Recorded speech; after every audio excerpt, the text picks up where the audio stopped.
며칠 전에 캐나다 거대 통신사의 하나인 로저스가 다운되는 사고가 발생했습니다.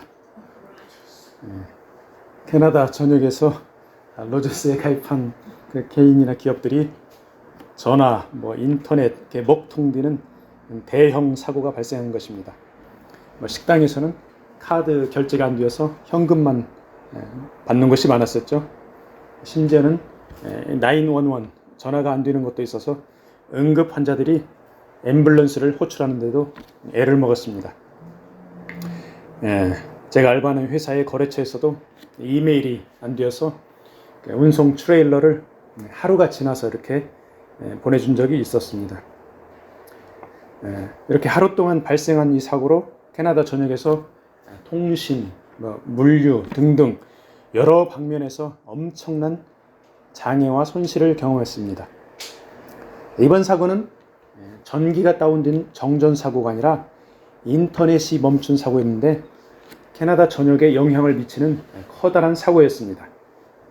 이번 사고를 보면서 사람의 그 두뇌 활동과 연결지어 생각을 해봤습니다. 사람이 손과 발, 즉 사지의 장애를 입으면 육체 활동에 일정한 한계는 있습니다. 그런데 두뇌, 즉 머리의 부상을 입으면 몸 전체에 영향을 미치는 아주 치명적인 결과를 초래합니다. 다행히도 두뇌의 부상이 바로 회복되면 신체에 미치는 영향도 그리 크지는 않습니다. 그렇지만 두뇌의 부상이 심하면 멀쩡한 몸도 제 기능을 못하고 식물 인간이 되어버립니다. 이번 로저스 다운 사태는 다행히도 하루 만에 복구가 되었습니다. 만약에 이러한 다운 사태가 오래 갔다면 사람이 식물 인간이 되듯이 한 나라가 통째로 흔들리는 아주 심각한 상황에 이를 것입니다. 오늘 우리가 함께 나눌 말씀에는 성령을 받는 사람들에 대한 내용이 나옵니다. 하나님과 벌어진 평범한 인간들이 죄를 회개하고 세례받고 성령을 받으면 하나님과의 관계를 회복하고 온전한 하나님의 백성들이 됩니다. 성령 충만한 사람들은 전기가 잘 흐르고 인터넷이 잘 연결된 것처럼 하나님과 사람들 사이에서 활기차게 자신의 사명을 감당합니다. 오늘은 사도 바울이 에베소에서 전도 활동을 하는 중에 성령 받은 사람들에 관한 그 말씀을 함께 나누도록 하겠습니다. 오늘 본문은 바울의 제3차 전도 여행 중에 에베소에서의 사역에 관한 내용입니다. 바울이 에베소에 왔을 때 오늘 본문 1절에 보니까 아볼로는 어디에 있었습니까? 고린도에 있었습니다. 아볼로는 에베소에서 브리스길라와 아굴라 부부를 만나 복음에 관해서 정확하게 배우고 아가야 지역의 수도인 고린도에 가서 열심히 전도를 했습니다. 아볼로는 원래 구약 성경에 능통했었습니다. 그런 아볼로가 브리스길라 아굴라 부부로부터 예수 그리스도 생명의 복음을 정확히 배우자 믿는 자들에게 많은 유익을 주었습니다. 그리고 예수는 그리스도라고 메시아라고 증언하면서 사람들 앞에서 힘차게 복음을 전하면서 유대인의 말을 이겨냈습니다. 아볼로가 고린도에서 이렇게 열심히 복음을 증거하고 있었던 것은 브리스길라와 아굴라로부터 복음을 제대로 배웠기 때문입니다. 브리스길라와 아굴라는 사도 바울로부터 복음을 온전히 배워서 아볼로에게 흘려보낸 것입니다. 즉 예수 그리스도 생명의 복음이 사도 바울로부터 브리스길라와 아굴라에게로 전해졌고 이들 부부로부터 아볼로에게로 전해졌습니다. 아볼로에게서 또한 다른 믿음의 제자들이 세워져 나간 것입니다. 이렇게 하나님 나라는 역동적으로 물 흐르듯이 아름답게 세워져 간 것입니다. 오늘날에도 하나님 나라는 우리들 크리스찬들의 증언과 행동을 통해서 기도를 통해서 확장되어 가고 있습니다. 에베소는 어떤 도시입니까? 당시 로마 제국의 상업, 행정, 교통의 중심 도시였습니다. 에베소는 철학과 문화, 예술의 도시이면서 세계 7대 유물 중의 하나인 아르테미스 신전이 에베소에 있었습니다. 그리고 대형 극장도 있었습니다. 자, 당시 에베소는 무역과 상업이 발달하여 사치, 향락, 우상 숭배가 아주 심했습니다. 인구도 굉장히 많았습니다. 한 약 20만 명 가량으로 된다고 합니다. 그러니까 고대의 도시로는 매우 큰 도시였죠. 자, 오늘날의 에베소는 터키에 속한 도시입니다. 지중해 연안에 있습니다. 그 에베소 박물관으로 향하는 길에 누가의 묘가 있습니다. 누가는 누가복음과 사도행전의 저자입니다. 누가의 묘뿐만 아니라 그 사도 요한이 예수께서 부탁하신 말씀에 따라 예수의 모친인 마리아를 모시고 와서 말년을 보낸 곳이 바로 이 에베소입니다. 그리고 성모 마리아가 죽은 곳이기도 합니다. 그래서 에베소에는 사도 요한과 마리아 기념교회 그리고 마리아의 집터가 남아 있습니다. 나중에 기회가 되면은 함께 성지 순례하면서 사도들과 누가의 발자취를 찾아보기 원합니다. 네, 감사합니다. 사도 바울이 에베소에 와서 믿음의 제자들을 만났습니다. 그런데 바울 자신이 전도한 제자들이 아니고 보니까 뭔가 2% 부족한 것 같습니다. 그래서 바울이 그 제자들에게 물어봤습니다. 성령을 받았습니까? 이렇게 물어보니까 우리는 성령이 계심도 듣지 못했습니다. 이렇게 대답을 합니다. 그러면 무슨 세례를 받았습니까? 재차 물어봅니다. 우리는 요한의 세례를 받았습니다. 자, 세례 요한의 회개의 세례를 받았다는 것입니다. 성경학자들은 이 제자들이 아볼로가 복음을 정확히 배우기 전에 전도한 제자들로 보고 있습니다. 그래서 회개의 세례만 알고 있었던 것이죠. 자, 사도 바울은 이들에게 세례 요한이 증거한 주인공이 바로 예수시다. 이렇게 복음을 증거합니다.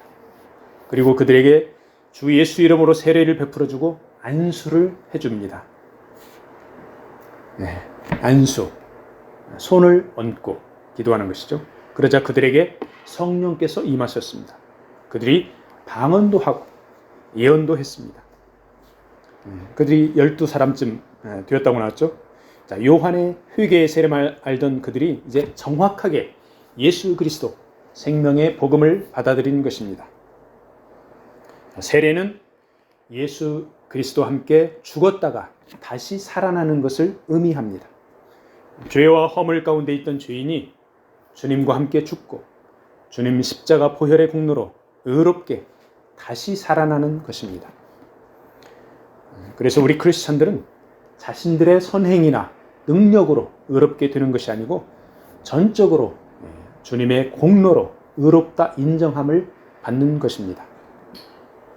의롭지도 않은데 주님의 공로로 의롭다 인정함을 받은 것이므로 우리 그리스도인들은 겸손해질 수밖에 없습니다. 겸손하지 않고 교만한 크리스찬들은 주님의 공로는 잊어버리고 자신의 모습만 드러내려고 합니다. 목회자들이 존경받고 대우받는 것은 그들이 잘나서가 아닙니다. 그들이 섬기는 예수 그리스도의 후광 때문에 그렇습니다. 뒤집어서 이야기하면은 목회자들이 자기 멋대로 살면 예수 이름을 먹칠하고 하나님의 영광을 가리는 일이 발생합니다. 그래서 목회자건 평신도건 주님의 공로를 의지하고 늘 겸손해야 하겠습니다. 자, 사도 바울이 안수하자 12사람쯤이 성령을 받고 방언도 하고 예언도 했습니다. 자, 방언과 예언은 성령의 은사, 즉 하나님이 주시는 선물입니다. 기프트입니다. 하나님께서는 성령의 은사를 주실 때 본인에게 직접적으로 주시기도 하고 이렇게 주의 종의 안수를 통해서 주시기도 합니다. 그래서 요즘에도 성령의 은사를 갈구하는 성도들이 이름난 사역자들에게 몰려갑니다. 안수 받으러 다니기도 합니다. 그래서 성령의 은사를 받으려고 이렇게 이름난 사역자를 찾아가죠. 자, 하나님 주시는 은사를 받아서 하나님 나라를 위해 아름답고 효율적으로 활용할 때 하나님 나라는 힘있게 확장되어 갑니다. 초대교회 사도 바울과 베드로, 요한 등의 사역으로 많은 제자들이 성령의 은사를 받았습니다. 하나님 나라가 급속하게 세워져 갔습니다.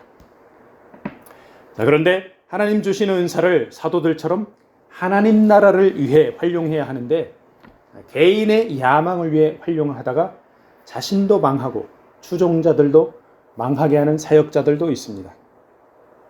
은사는 선물이라고 했습니다. 그러니까 은사를 받는 사람의 인격은 원래 그 상태입니다. 즉 성령의 은사를 받는 사람의 인격이 성숙되지 않아서 교만하고 무례하면 사람들에게 오히려 역효과를 나타내게 됩니다. 그래서 성령의 은사를 받은 성도들은 반드시 성령의 열매를 맺기 위해 노력을 해야 합니다. 자, 은사는 선물이니까 은사를 주시는 하나님께서 단기간에 즉시로 주권적으로 간절히 구하면은 이렇게 주시기도 합니다. 그런데 열매는 어떻습니까? 열매는 성령의 인도하심에 자신의 노력과 순종으로 장시간에 걸쳐 차츰차츰 성장해 갑니다. 성령의 열매는 다른 말로 표현하면은 예수 그리스도 안에서의 인격의 열매라고 할 수 있습니다. 성령의 은사와 성령의 열매가 조화를 이루면은 전도하는 데 있어 폭발적인 위력을 나타낼 것입니다. 그래서 우리 크리스찬들은 성령의 은사도 받고 성령의 열매도 맺는 두 가지를 함께 추구해야 하겠습니다. 자, 그런데 장기간에 맺히는 열매보다 단기간에 주어지는 은사에 집착하다 보면은 그에 따르는 인격 미성숙이 유발하는 부작용을 각오해야 합니다. 성령의 은사의 효과는 폭발적인 전도의 능력입니다. 그리고 성령의 열매는 아름다운 인간 관계를 맺어 나갑니다. 성경에 나오는 성령의 열매에서 최고는 사랑입니다. 그리고 9가지 열매 중 마지막으로 절제가 나옵니다.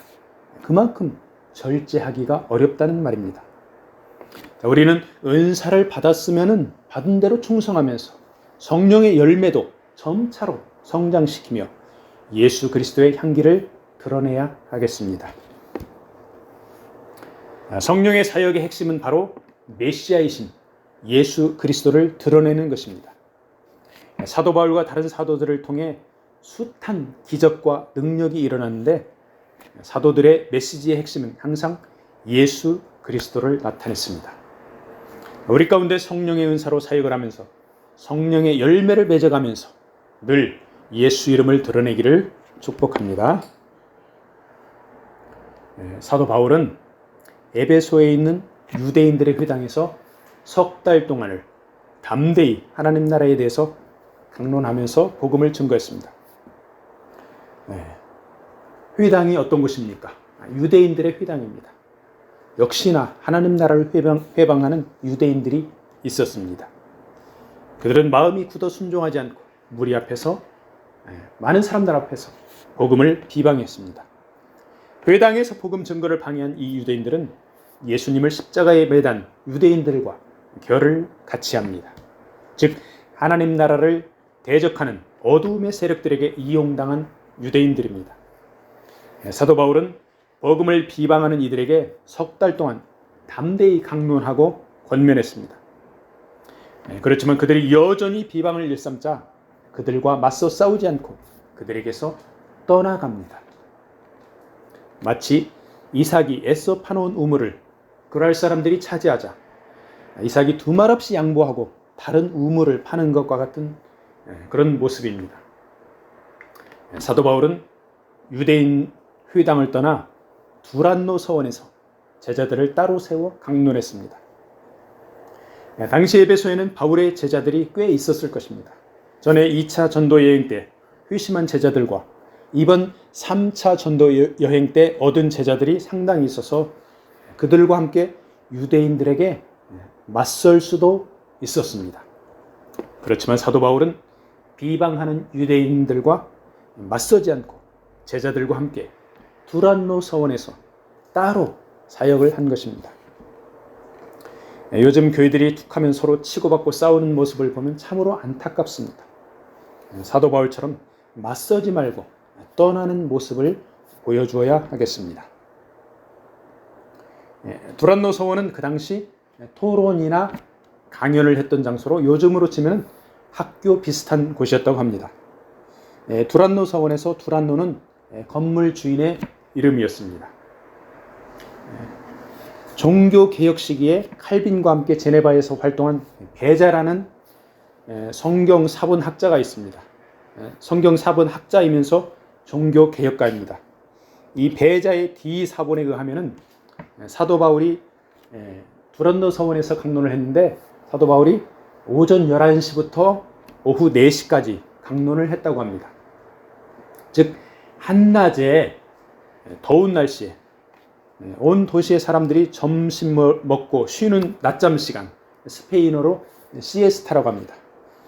다른 사람들이 쉬는 낮잠 자는 시간에 사도 바울은 제자들에게 복음을 가르치고 훈련을 했던 것입니다. 바울과 제자들은 아마도 아침 시간에는 다른 사람들처럼 생계를 위해 일했을 것입니다. 아침 시간에 일하고 한낮에 더운 시간에 함께 모여 찬양하고 말씀을 강론하며 하나님 나라를 세워간 것입니다. 그리고 오후 시간에 다시 일을 했을 것입니다. 자, 아침부터 저녁까지 일하면서 말씀 배우고 전도하는 그야말로 주님의 제자로 살아간 것입니다. 얼마 전에 그 성결 출판사 유튜브 채널을 통해서 중국 감옥에서 활동한 여전도자 그 동자매의 간증을 들었습니다. 이 동자매는 죄를 지어서 감옥에 간 것이 아닙니다. 예수 믿는다고 핍박받아서 감옥에 억울하게 갇혔습니다. 감옥에 갇혀서 하루에 12시간씩 노동을 했습니다. 그렇지만 이 동자매는 성령 충만해가지고 고된 12시간의 노동을 하면서도 간수들 몰래 전도를 했습니다. 한 명 한 명 전도를 하다 보니까 불같은 성령의 역사가 일어나가지고 한 감옥이 여자 죄수들만 갇히는 그 감옥이 거의 모든 죄수들이 통째로 주님을 영접하는 그런 놀라운 역사가 일어났습니다. 성령께서 함께 하심으로 감옥에서의 고된 노동 시간도 전도의 무대가 된 것입니다. 에베소에서의 많은 도시민들이 사치와 향락의 문화 가운데 문란한 생활을 하고 있었지만 주님의 제자들은 하나님 나라를 거룩하게 세워가고 있었던 것입니다. 우리가 사는 이 도시 토론토에도 많은 목회자들이 평일에는 일하고 주일에는 렌트한 예배당에 가서 예배를 인도하고 있습니다. 일주일 내내 각자 일터에서 땀 흘리며 일하다가 주일에 렌트한 예배당에 함께 모여 찬양하고 예배드리고 말씀을 배우며 하나님 나라를 세워가고 있습니다. 어찌 보면 우리 크리스찬들은 세상 사람들보다 더 지독한 면이 있어야 합니다. 세상 사람들과 비슷하거나 더 느슨하면 결코 하나님 나라는 세워지지 않을 것입니다. 다른 사람들이 일하는 시간에 같이 일하고 다른 사람이 쉬는 시간에도 쉬지 않고 사역하는 일이 결코 쉽지 않습니다. 매우 어렵습니다. 2년 동안을 그렇게 하면 어지간한 사람들은 그냥 탈진했을 것입니다. 바울과 제자들이 그렇게 2년 동안을 감당할 수 있었던 것은 성령께서 새 힘을 주셨기 때문이라고 믿습니다. 하나님 나라의 사역은 우리의 노력도 중요하지만 거기에 성령께서 인도하시고 힘을 주셔야 꾸준하게 사명 감당할 수 있는 것입니다. 사도 바울이 두란노 서원에서 2년 동안을 이렇게 열심히 복음을 전거했고 그의 제자들은 곳곳을 다니며 역시 열심히 전도했을 것입니다. 그래서 본문 10절 말씀처럼 아시아에 사는 자는 유대인이나 헬라인이나 다 주의 말씀을 듣게 된 것입니다. 사도 바울은 말씀을 열심히 강론하면서 놀라운 기적들도 함께 행했습니다. 물론 그러한 기적들은 바울의 능력이 아니라 성령께서 은사를 주셨기 때문입니다. 사람들이 바울의 몸에서 손수건이나 앞치마를 가져다가 병든 사람에게 얹으면 그 병이 떠나고 귀신 들린 사람들이 치유를 받았습니다. 사도 바울이 손수건을 어떤 때 썼을까요? 생계를 위해 일할 때 손수건을 이마에 묶고 일했을 것입니다. 그리고 앞치마를 두르고 일했을 것입니다. 자, 바울과 같이 일을 하거나 하나님의 말씀을 들은 사람들이 바울의 은사를 알아보고 병든 가족이나 친구들에게 바울을 모시고 가서 기도받게 해주고 싶었을 것입니다. 그런데 바울을 모시고 가기 어려운 상황에 처했을 때 그들은 바울의 손수건이라도 한번 줘보세요. 앞치마라도 한번 줘보세요. 이렇게 손수건이나 앞치마를 가져다가 병든 자들에게 얹었고 병자들이 치유함을 받은 것입니다. 사도 바울이나 손수건, 앞치마가 능력이 있었던 것이 아닙니다. 하나님께서 쓰신 것입니다. 악한 귀신이 바울의 손수건을 보고 무서워 떠나간 것이 아닙니다. 예수 그리스도를 철저하게 의지하는 바울과 그 제자들을 보며 주님의 권세가 두려워 악한 귀신이 떠나간 것입니다. 그래서 우리 크리스찬들은 자신이 하는 일에 최선을 다하며 예수 향기를 드러내야 합니다. 하나님께서 바울과 그의 손수건, 그의 앞치마를 쓰셨다면 우리들 각자와 우리가 사용하는 컴퓨터나 도구, 악기를 통해서도 일하실 줄로 믿습니다. 사도 바울을 통해서 병자가 치유되고 귀신 들린 자가 회복을 받자 마술사들이 시기를 합니다. 그래서 바울의 흉내를 냅니다. 유대 제사장 스게와의 아들들이 마술사처럼 행하며 예수 이름으로 귀신을 쫓아내려고 시도를 했습니다. 유대 제사장 아들들이 마술사처럼 행한다는 것이 벌써 구약 성경을 떠나 이방의 우상과 혼합된 것을 보여주고 있습니다. 그런 그들이 귀신에게 예수 이름으로 명했지만은 귀신들은 쫓겨가지 않고 오히려 제사장의 아들들을 공격했습니다. 귀신 들린 사람이 제사장의 아들들에게 뛰어올라 제압했습니다. 이 제사장의 아들들은 매맞았습니다. 다쳤습니다. 벌거벗겨진 채로 도망치며 부끄러움을 당했습니다. 자, 그들이 귀신을 제압하지 못한 것은 예수 그리스도를 믿지도 않으면서 예수 이름을 사용했기 때문입니다. 그리고 믿음도 없으면서 자신들의 이름을 드러내려고 하는 그런 개인적인 야망으로 했기 때문에 귀신들은 예수도 알고 바울도 아는데 너희는 누구냐 하면서 역공을 취한 것입니다. 하나님 나라 사역을 감당하면서 하나님 나라를 위해서가 아닌 자신들의 야망을 위해서 하면은 반드시 심각한 대가를 치르게 됩니다. 그리고 그 대가는 제사장 스게와 아들들처럼 커다란 부끄러움을 당하게 될 수도 있는 것입니다. 귀신 들린 사람에게 제사장 아들들이 매맞고 벌거벗은 채로 쫓겨나는 것을 본 에베소 시민들은 두려워하며 예수 이름을 높여드립니다. 이에 따라 사도 바울의 권위도 세워졌습니다. 주의 종의 권위를 하나님께서 세워주신 것입니다. 에베소에 하나님 나라가 세워지고 믿은 사람들이 많이 와서 자복하며 행한 일을 알립니다. 에베소에서 성령의 역사가 강하게 일어난 것입니다. 그리고 마술을 행하던 많은 사람이 마술책을 모아 사람들 앞에서 불에 태워 없애버리고 주님을 믿게 되었습니다. 사람들 앞에서 마술책을 태운다는 것은 자신이 공개적으로 예수 그리스도의 제자가 되겠다 이렇게 선포하는 것입니다. 자, 사람들이 태운 마술책이 은화 5만이나 되었습니다. 자, 은화 하나는 그 당시 헬라의 드라크마 또는 로마의 데나리온이었을 것입니다. 이 드라크마나 데나리온은 화폐의 가치가 비슷했습니다. 노동자의 하루 품삯에 해당했습니다. 그러니까 은 5만, 엄청난 금액이죠. 이 엄청난 양의 마술책을 쓸데없는 것으로 여겨 버리기로 결단한 것입니다. 오늘 현대를 살아가는 우리 신앙인들은 너무나도 바쁘게들 지내고 있습니다. 그런데 그렇게 바쁘게 살아가는 그 내용들을 자세히 살펴보면 버려야 할 은오만에 해당하는 것들이 상당히 많습니다.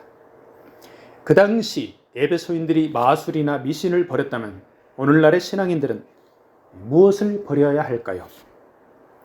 우리가 하나님 말씀보다 더 끌리는 무엇이 있다면 깊이 생각해 보아야 합니다. 말씀 묵상보다 유튜브 감상이 더 재미있으면 자신을 점검해 보아야 합니다. 잠깐 기분 전환으로 하는 것인지 그런 것들에 중독된 것인지 체크를 해봐야 합니다. 스스로 체크가 점검이 안 되면 판단이 안 서면 주변 사람들에게 도움을 받아야 합니다. 에베소에서 병든 자들이 치유받고 귀신들이 쫓겨나고 믿기로 한 제자들이 마술책을 불살하는 등 성령의 역사가 힘차게 일어났습니다. 그리고 주의 말씀이 힘이 있어 흥왕하여 세력을 얻었고 하나님 나라가 세워져 갔습니다. 그 당시 에베소는 로마 제국에서 로마, 알렉산드리아, 안디옥과 함께 로마 제국 4대 도시로 명성이 있었습니다. 그런 대도시 에베소에 복음의 역사가 힘차게 일어난 것은 성령에 충만한 사도 바울의 순종과 헌신이 있었기 때문입니다. 바울 외에도 에베소에서는 같은 시기에 혹은 서로 다른 시기에 아볼로, 디모데, 브리스길라와 아굴라 그리고 사도 요한도 사역을 감당했습니다. 요한계시록에 보면은 주님께서 사도 요한을 통해서 에베소 교회에 주신 메시지가 있습니다. 에베소 교회는 칭찬을 많이 받았습니다. 그렇지만 처음 사랑을 버렸다고 책망도 받았습니다. 요한계시록 2장 1절로 4절까지 한번 찾아서 같이 읽도록 하겠습니다. 요한계시록 1절로 4절 말씀. 에베소 교회의 사자에게 편지하라. 오른손에 있는 7뼈를 붙잡고 7 금 촛대 사이를 거니시는 이가 이르시되 내가 네 행위와 수고와 네 인내를 알고 또 악한 자들을 용납하지 아니한 것과 자칭 사도라 하되 아닌 자들을 시험하여 그의 거짓된 것을 네가 드러낸 것과 또 네가 참고 내 이름을 위하여 견디고 게으르지 아니한 것을 아노라. 그러나 너를 책망할 것이 있나니 너의 처음 사랑을 버렸느니라. 초대교회 복음이 흥왕했던 에베소 교회가 칭찬과 책망을 겸해 받았다면 오늘날 우리는 아무래도 책망받을 일이 훨씬 많을 것입니다. 그럼에도 낙심하지 않는 것은 믿음의 주요 온전케 하시는 주님의 사랑과 인도하심을 믿기 때문입니다. 하나님께서 우리 각자를 사랑하심을 신뢰하면서 처음 사랑을 회복하고 변함없이 주님의 작은 제자의 길을 가기를 축복합니다. 아멘. 말씀을 마무리하겠습니다. 우리를 각자는 주님을 구주로 시인하고 믿음으로 이미 성령을 받았습니다. 정확히 말하면 성령께서 역사하셔서 우리가 회개하고 주님을 믿고 구원을 받은 것입니다. 우리는 주님의 그 구원의 은혜에 감사해서 찬양과 경배와 영광을 하나님께 올려드리고 있습니다. 그런데 처음 믿은 당시의 그 사랑을 자신도 모르게 버리는 경우가 많습니다. 그래서 우리가 연약하고 부족함을 인정하고 철저하게 주님을 의지해야 합니다. 성령의 신선한 기름 부음을 갈망하고 끊임없이 인도함을 받아야 합니다. 우리 힘으로는 넘어지고 쓰러지고 탈진될 수밖에 없습니다. 하지만 성령의 기름 부음을 지속적으로 받으면 새 힘이 넘쳐서 예수 향기를 드러내며 하나님 나라를 아름답게 세워갈 수 있습니다. 아멘.